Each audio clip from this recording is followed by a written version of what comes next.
ఖచ్చితంగా హైదరాబాద్ లో మరి విచిత్ర పరిస్థితి. ఎందుకంటే అవును.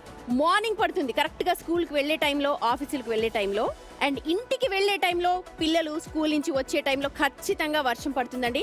హైదరాబాద్ ట్రాఫిక్ కష్టాలు అప్పుడే స్టార్ట్ అవుతాయి. నిజంగా హైదరాబాద్ ఒక పెక్యూలియర్ నిజమే. అంటే నేనేదో సరదాగా తడుచుకుంటూ హాయిగా వెళ్దామని అన్నాను కానీ హైదరాబాద్లో వర్షం పడిందంటే నరకమే కనిపిస్తుంది కదా. ఎందుకంటే ఒక్కసారే వర్షం భారీగా పడడం వల్ల ఫుల్ ట్రాఫిక్ జామ్, రోడ్డు పైన వాటర్ రావడం, చాలా చాలా ఇబ్బందులు ఉంటాయి. కాబట్టి ఎవరు ఈ సాయంత్రం భారీ వర్ష సూచన ఉంది కాబట్టి ఎవరు అనవసరంగా బయటకు రావద్దు అని వాతావరణ శాఖ చెప్తుంది. అఫ్ కోర్స్ బిగ్ టీవీ కూడా మీకు అప్పీల్ చేస్తోంది. ఇవాళ సాయంత్రం భారీ వర్షం పడే అవకాశం ఉందని వాతావరణ శాఖ సూచనతో బిగ్ టీవీ మీకు ఇస్తున్నటువంటి అలర్ట్. ఇవాళ హైదరాబాద్లో భారీ వర్ష సూచన ఉంది కాబట్టి ట్రాఫిక్ పోలీసులు కూడా అడ్వైజరీ జారీ చేశారు. ఐటీ ఉద్యోగులు త్వరగా లాగౌట్ అవ్వాలని సూచించారు.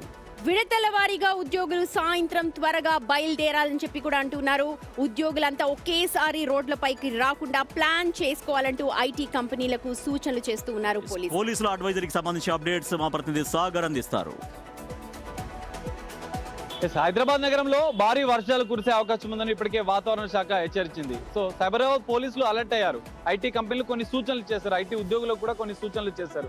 ముందే లాగౌట్ చేసి వర్షం భారీగా పడితే ట్రాఫిక్ జామ్లు తప్పించేందుకు ఎలాంటి సూచనలు పాటించాలనేది ఒక అడ్వైజరీ రిలీజ్ చేశారు. ప్రస్తుతం మనం మైండ్ స్పేస్ జంక్షన్ దగ్గర ఉన్నాం. కొంతమంది ఐటీ ఉద్యోగులు ఉన్నారు. సో ఇప్పటికే వర్షం తెల్లవారుజామున కొంత వర్షం పడింది. సో సాయంత్రం కూడా ఇట్లే పడితే ఏంటనేది ఒకసారి బ్రదర్, ఇప్పటికే ట్రాఫిక్ పోలీసులు, సైబరాబాద్ పోలీసులు కొన్ని సూచనలు చేశారు, అడ్వైజరీ చేశారు. భారీ వర్షం పడితే ఎట్లా అని మీరు ఏమనుకుంటున్నారు? ముందుగానే ఆఫీస్లకి ముందుగానే ఇస్తే సరిపోతుంది.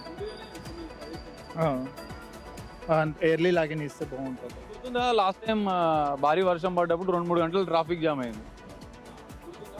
గుర్తుందండి. చాలా ఇబ్బంది అయిందండి, ట్రాఫిక్ ఫుల్ జామ్ అయింది. ముందుగానే ప్రికాషన్ ఇస్తే బెటర్గా ఉంటుంది. అవునండి బ్రదర్, ఏంటి ప్లాన్? వర్షం పడే అవకాశం ఉందని చెప్తున్నారు, పోలీసులు ఏమో తొందరగా లాగౌట్ చేయండి అని చెప్తున్నారు.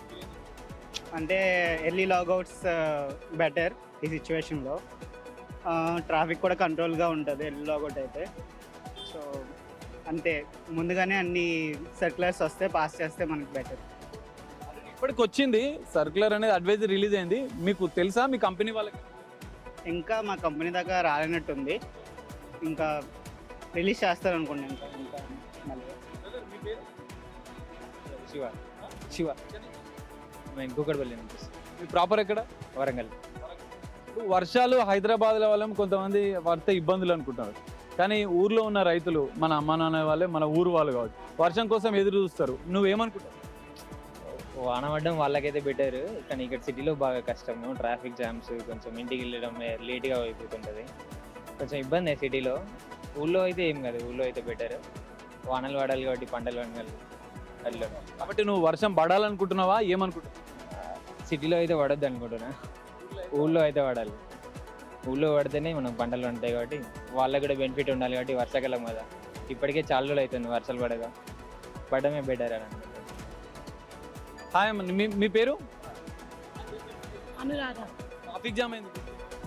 ఎస్, హైదరాబాద్ వాసులకు బిగ్ అలర్ట్, ఐటీ ఉద్యోగులకు మెయిన్గా. ఎందుకంటే ఇక్కడ ఎక్కువగా గచ్చిబౌలి, మాదాపూర్ ఏరియాలో చాలా వరకు ఐటీ కంపెనీస్ ఉంటాయి కాబట్టి అందరూ ఒకేసారి ఆఫీసెస్ అయిపోయిన తర్వాత బయటకు వస్తే ట్రాఫిక్ విపరీతంగా, నార్మల్ డేస్లోనే ట్రాఫిక్ చాలా ఎక్కువగా ఉంటుంది. చుక్కలు చూపిస్తుంది అంటారు కదా, చెప్పినట్టుగా వాళ్ళందరూ చెప్తున్నారు కదా. హైదరాబాద్ లో తప్ప ఇంకెక్కడైనా పడొచ్చు, ఎందుకంటే చుట్టుపక్కల పంట పొలాలు ఉంటాయి కాబట్టి ఎక్కడైనా పడొచ్చు. నిజమే, ఇంతమంది రైతులు వెయిట్ చేస్తున్నారు తెలుసా వర్షం కోసం. అసలు ఆల్రెడీ వర్షాకాలం ఎప్పుడు స్టార్ట్ కావాలి? ఆల్రెడీ వర్షాకాలం పేరుకే స్టార్ట్ అయింది, కానీ ఇంతవరకు ఆగస్ట్ లోకి వెళ్ళిపోతున్నాం. ఇంకొక 4 రోజులైతే ఆగస్ట్ చేస్తుంది. అయినప్పటికీ కూడా వర్షాలు లేవు. కార్తెలు అంటారు కదండి, కార్తెలు అంటారు కదా. ఆ వర్షాకాలంలో ఆ సీజన్ లో కరెక్ట్ గా వర్షాలు పడాలి. ఇప్పటికే జూలై ఎండింగ్ వచ్చాం మనం. అవును, జూలై ఎండింగ్ వచ్చినా కూడా పడాల్సిన చోట పడకుండా ఇక్కడ హైదరాబాద్ లో పడితే మా అందరికి చాలా కష్టం అని చెప్పి ఇప్పుడు ఎంప్లాయీస్ అందరూ చెప్తున్నారు. అండ్ లాగౌట్స్ అవ్వమని చెప్పి సర్క్యులర్స్ కూడా జారీ చేశారు. కాబట్టి మనం వరుణదేవుని మనం ప్రార్థిద్దాం. హైదరాబాద్ లో తప్ప హైదరాబాద్ కూడా కావాలండి వర్షం, బట్ ఒక మోతాదులో కావాలి. కాబట్టి వరుణదేవ, హైదరాబాద్ లో ఓ మోస్తారుగా ఇక్కడ అవసరాలకు సరిపోయే విధంగా వర్షాలు పడాలి. రైతులకు కావాల్సినటువంటి వర్షాలు మాత్రం ఊళ్ళల్లో పడాలి. రైతులు బాగుండాలి, వ్యవసాయం బాగుండాలి, ఎటువంటి ఇబ్బంది అంటే ప్రకృతి విరుచుకు పడకుండా. కరెక్ట్ కదా?